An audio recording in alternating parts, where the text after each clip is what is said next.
think I've ever done a video like this, ever. And I've been here for 10 years. Today we're gonna be talking all things filming, editing, YouTube. We're spreading knowledge today. Knowledge is power. We can all help each other.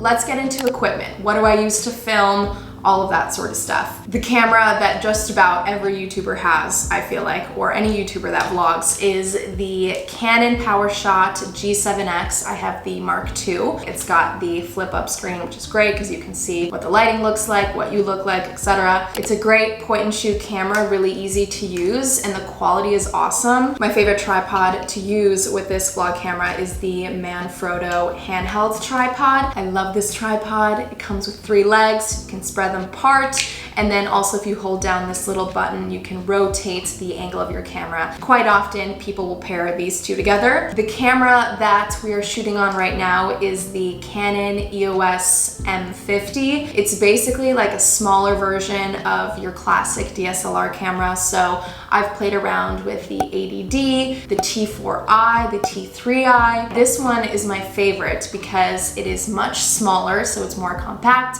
It's lighter, you can carry it around. Because it's smaller, the lens that it comes with is smaller than your standard size DSLR lens. But the great thing about this camera is that you can get a converter lens that you attach to the body, and then that converts to like the universal size. I love it for sit down videos. It's pretty much all that I use is these two. It's also great for vlogging if you want to commit to even better quality and you don't mind having like a bit of a heavier camera. For audio, I love Rode microphones. The one that we're using right now just plugs into your camera, and it's got like a little windshield, so it looks like a fuzzy ball. It makes your P's sound a lot softer. I've tried a different Rode microphone and I still have it. I like that one, but you have to put batteries into it, and the one that we're using right now, you just plug right in. I feel like I, of course, have to mention this. When it comes to vlogs, a lot of my footage is just shot on my iPhone. These cameras are just getting better and better every single generation, so definitely don't feel like you have to spend a lot of money on an incredible camera. An iPhone will be just fine. In one of my vlogs from London, I think last year, I had this sort of vintage grainy effect, and that was just an Instagram filter. So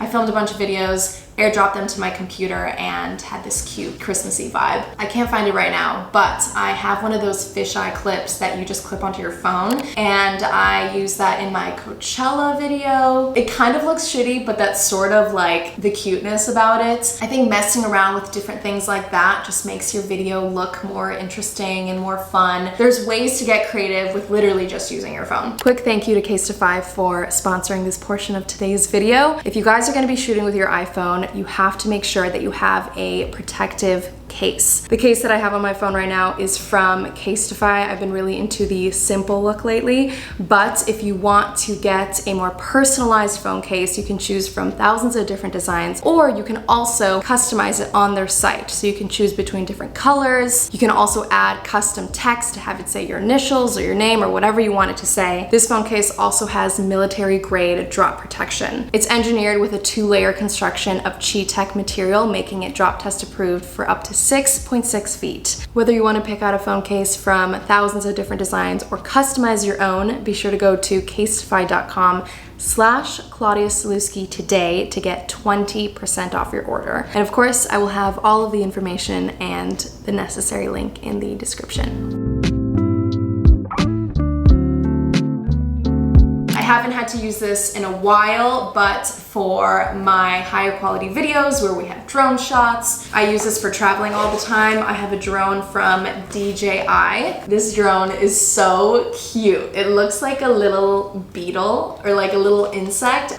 You guys, these drones are just getting smaller and smaller. It just connects to your phone through an app, and super easy to set up. It comes with little guards to help protect your drone, which I definitely recommend doing because I have definitely crashed my drones into trees. It's inevitable, it happens. If you want to splurge and just make your videos look really awesome, a drone just goes a very long way. The last camera worth mentioning, in my opinion, is a GoPro. I feel like everyone knows what a GoPro is. I have the Hero 3 Plus, great for underwater footage. The quality is really awesome, and I have a bunch of different accessories for this thing. I have like the chest strap, which I've used for zip lining and different water sports, I believe snowboarding as well. Of course, having like a floaty, waterproof hand tripod is always great. A suction cup tripod is great for any driving footage, vlogging while you're driving, or a lot of people use suction cup tripods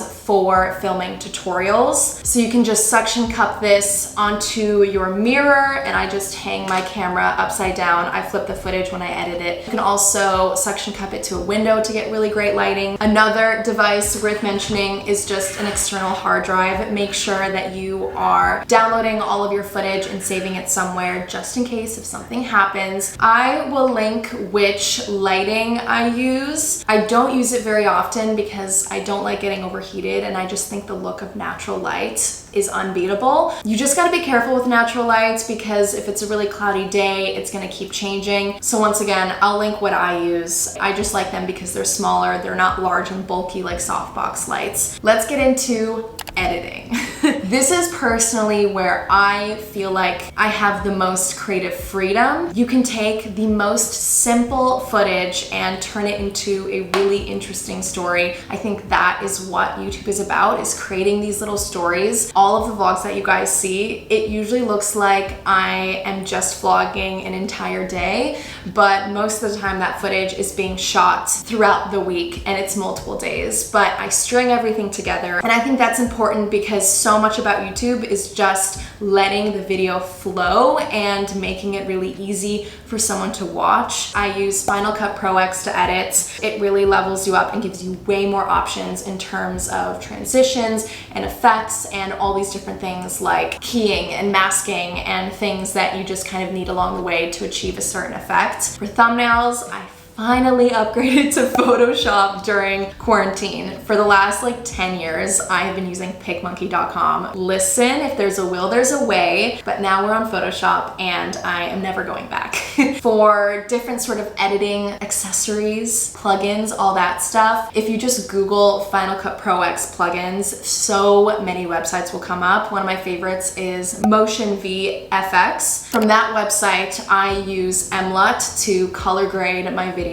I just recently downloaded Movie 2 and there are a bunch of different filters that I'm really excited about. That's what this video right now has on it. MLUT is great if you just want an easy way to make your footage look really beautiful. I also purchased Auto Tracker from Movie FX. That's how you can automatically track something on your shot. If you want to have text following you, that is a really great tool to have that looks very impressive. A lot of you guys ask me about my handwritten text titles. That also includes any sort of GIFs and graphics that you guys see. Everything that's hand-drawn, I am doing on my iPad. So there's an app that you can buy for your iPad called Procreate. Just to show you guys how to simply write out my name and make it look like a little GIF. Basically, you open up Procreate, you start a new canvas. Make sure to take out the background. Depending on how many layers you want, let's say you want 3, create 3 different layers of whatever drawing or whatever word you want to write.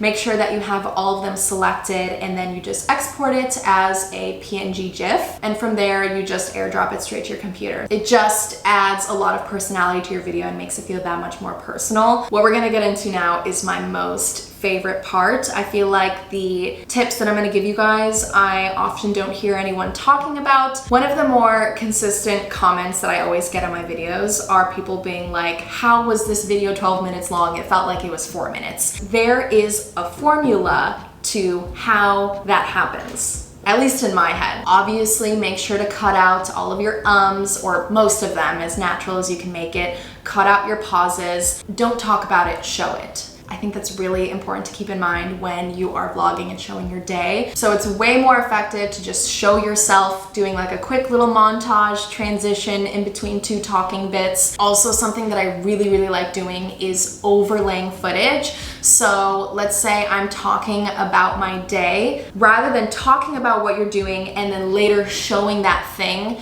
you might as well just make the video shorter by taking the footage of you doing that thing and just placing it right on top of you describing it. I love doing that for vlogs and I love doing that for tutorials. So you guys will often notice, like before I start putting on like my foundation, right? I'll talk about the product and how I apply it to my face. Instead of showing like a sped up clip of me then doing that step with like music in the background, I'll take that footage and overlay it onto the footage of me talking so that you guys are already seeing the process as I'm talking about it. Cream stick in work. I find that cream blushes really just create like a flushed look, and it looks like you just have rosy cheeks underneath your foundation rather than like, quite often I will have a clip where let's say there's like a cute face that I make at the end of the clip or something funny happens. So there's not really any audio happening at the end of that clip, but I want you guys to see the visual aspect of that clip. I will take the next clip, cut that, place it underneath so you guys can already hear what the next clip is, but you're still seeing the one that hasn't finished yet. To give it like a messier look. It's my birthday, I'm gonna add a little bit of eyeshadow on. A lot of people do this with like sit down footage. If you laugh about something and then you start hearing the next sentence over that laughing footage, I think this really makes the videos flow. Everything that I'm sort of talking about right now prevents from any moments of silence. Soundscaping is really great if you are doing any sort of like establishing shots in the intro, or as you're changing up the scenery, attaching some chirping birds or some water sounds. All that sort of stuff helps to kind of engage and stimulate the audience's ears. If you're filming a sit-down video where not much is happening behind you, you're not moving around, you're not changing the scenery, text, graphics, all of those things are really great ways to keep the video interesting. You guys will see that I often zoom up if something funny happens or if I'm trying to emphasize. If you have like a graphic sliding into the shot and you want it to be moving around and free-flowing, there's like a handheld effect that is just native on Final Cut Pro X. Adding that can sort of give life to something that's on your screen, and obviously having it like slide in and out gives it life as well. If you want something to just appear on the screen, adding a sound effect of like a pop or a click or a button press or something. Downloading fonts off the internet is a great idea. Defont.com has so many options and so many cool fonts, so that also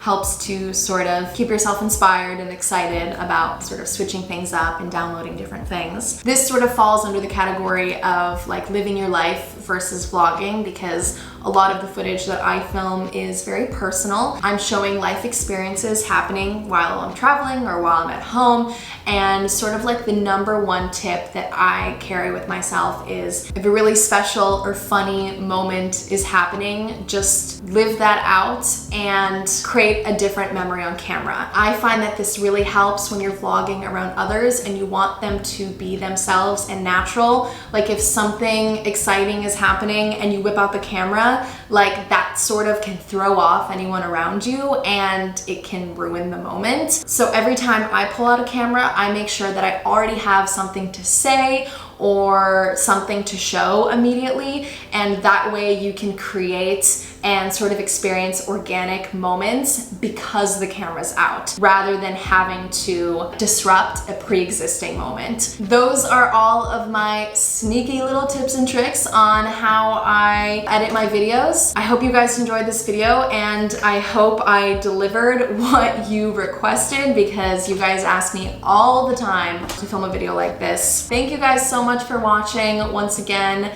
be sure to subscribe if you are new. I will see you guys for a new video next week. Bye!